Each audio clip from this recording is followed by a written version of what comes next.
ایک بار پھر سے طیبہ سے فلسطین میں آ، راستہ دیکھتی ہے پھر مسجد اقصیٰ تیرا۔ ایک بار حضور گئے تھے مکے سے مسجد اقصیٰ، اور پھر حضور فرماتے ہیں جب میں واپس گیا نا تو کفار نے جو کہ مسجد اقصیٰ دیکھی ہوئی تھی تو مجھ سے پوچھنا شروع کر دیا کہ مسجد اقصیٰ کی کھڑکیاں کتنی ہیں، دروازے کتنے ہیں، پلر کتنے ہیں۔ جب انہوں نے سوال جواب کیے تو حضور فرماتے ہیں کہ رب کریم نے مسجد اقصیٰ کو اٹھا کے میرے سامنے رکھ دیا۔ میں دیکھتا جاتا تھا، بتاتا جاتا تھا، کہہ لوں بات کر لوں۔ ایک دفعہ حضور مکے سے مسجد اقصیٰ آئے اور ایک دفعہ مسجد اقصیٰ میرے نبی کی زیارت کے لیے مکے گئی، حضور کی زیارت کے لیے مکہ شریف گئی۔ اور میرے نبی تو صرف کسی چیز کی طرف ایک دفعہ دیکھ لیں تو وہاں رحمت کے پھول کھلتے ہیں۔ مسجد اقصیٰ کی طرف منہ کر کے 17 مہینے میرے نبی نے نماز پڑھی ہے۔ مسلمانوں پتہ ہی کوئی نہیں، ہماری خبریں ہی اور ہیں، ہمارا درد ہی اور ہے، ہمیں پتہ ہی نہیں بم کہاں برس رہے ہیں، ہمیں یہ خبر ہی نہیں۔ اور میں اس دور میں تقریریں کر رہا ہوں جہاں سوتوں کو جگانا نہیں پڑتا، جاگتوں کو جگانا پڑتا ہے۔ سیانے لوگوں کو سمجھانا ہمارے ذمہ لگ گیا، کیا کریں؟ اس قوم کو سکھانا پڑتا ہے جسے پتہ سارا ہے، لیکن جان بوجھ کے آنکھیں ہماری بند ہیں۔ یہ مولوی کو بات کرتا تو لوگ کہتے دیکھو مولوی گالی دیتا ہے، لیکن اگر قائد اعظم محمد علی جناح کہے کہ اسرائیل امریکہ کی ناجائز اولاد ہے تو پھر تو تمہیں ہضم کر لینا چاہیے نا، پھر تو لبرل کو بھی ہضم ہونا چاہیے نا کہ قائد اعظم نے کہا ہے، اور اس ناجائز بچے کو تم نے اتنی طاقتیں دے دی کہ وہ مسلمانوں کے قبلہ اول میں نماز پڑھنے والوں کو بھی نہ بخشے۔ کہاں گئی تمہاری وہ انسانی حقوق کی بڑی بڑی تنظیمیں، کدھر گئی؟ اور میرا پاکستانی میڈیا سے بھی سوال ہے، چند دن پہلے سیالکوٹ میں ایک واقعہ ہوا، ناانصافی ہو گئی جی، ناانصافی ہو گئی جی ایک بی بی کے ساتھ۔ ہر بندے نے شور مچایا، بڑے بڑے طوفان اٹھتے ہیں، کیوں ہوا جی کیوں ہوا؟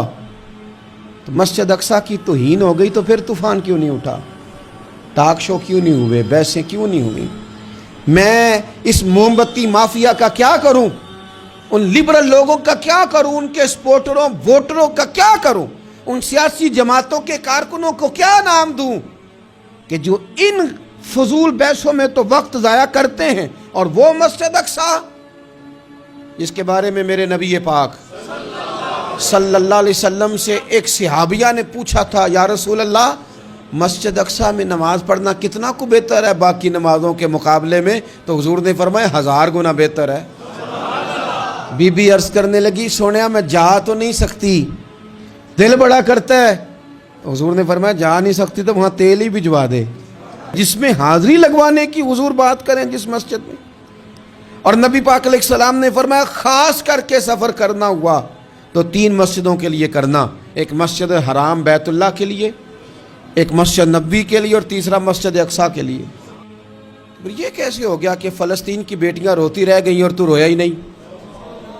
اگر تو جست واحد تھا تو جس طرح تیری بیٹی روئے تو تو روتا ہے، اس طرح تجھے فلسطین کی بیٹی کے رونے پر بھی رونا چاہیے تھا، پھر تجھے فلسطین کی بہن کے رونے پر بھی رونا چاہیے تھا۔ یہ کیا بات ہوئی؟ ہم نے نا کسی کو چھوٹا سمجھا، کسی کو حقیر سمجھا۔ اور بھائی یہ تیرا خیال ہے کہ فلانا فلاں ہے اور فلانا فلاں ہے۔ اقبال کہتے ہیں اپنی ملت پر قیاس اقوام مغرب سے نہ کر، خاص ہے ترکیب میں قوم رسول ہاشمی، تو نبی پاک کی قوم ہے۔ بحثیت مسلمان سوچے مسلمان۔ کسی نے پوچھا تھا ذرا سلمان فارسی سے نام کیا ہے؟ فرمانے لگے میرا نام اسلام ہے۔ کہ آپ کے والد کا نام؟ فرمایا اسلام۔ کا دادا کا نام اسلام۔ آپ فرمانے لگے تو کتنے کو سوال پوچھے گا، میں کتنے کو جواب دوں گا؟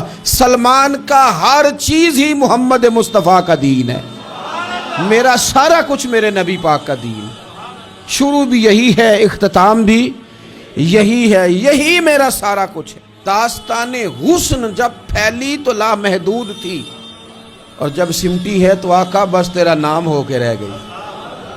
بس ہم اتنے کہ ہم حضور کے غلام ہیں۔ تو مسلمان ہو کے سوچیں، بحیثیت مسلم کی اپنی ذمہ داریوں کا احساس کریں۔ اقبال نے کہا تھا میری زندگی کا مقصد تیرے دین کی سرفرازی، میری زندگی کا مقصد تیرے دین کی، میری زندگی کا مقصد تیرے دین کی سرفراز، میری زندگی کا مقصد تیرے دین کی سرفرازی، میری زندگی کا مقصد تیرے دین، یا رسول اللہ میری زندگی کا مقصد تیرے دین کی سرفرازی، میں اسی لیے مسلمان، میں اسی لیے نمازی، میں اسی لیے مسلمان، میں اس کے لیے کام کس طرح کریں، جد و جہد کس طرح کریں؟ تو ہمیں کہا گیا قوت عشق سے ہر پست کو بالا کر دے اور دہر میں اس میں محمد سے اجالا کر دے، دہر میں اس میں محمد سے اجالا کر دے۔ اقبال سے پوچھا، اقبال اس کام میں مدد کیسے ملے گی، کس طرح آگے بڑھیں گے؟ تو اس نے کہا بازو تیرا توحید کی قوت سے قوی ہے، اللہ تیری مدد کرے گا، تم موحد ہے، رب کو ماننے والا ہے، بازو تیرا توحید کی قوت سے قوی ہے، اسلام تیرا دیش ہے، کیونکہ تو مصطفی ہے، تو مصطفیٰ کریم کا ماننے والا ہے، تیری مدد ہوگی ہر میدان میں۔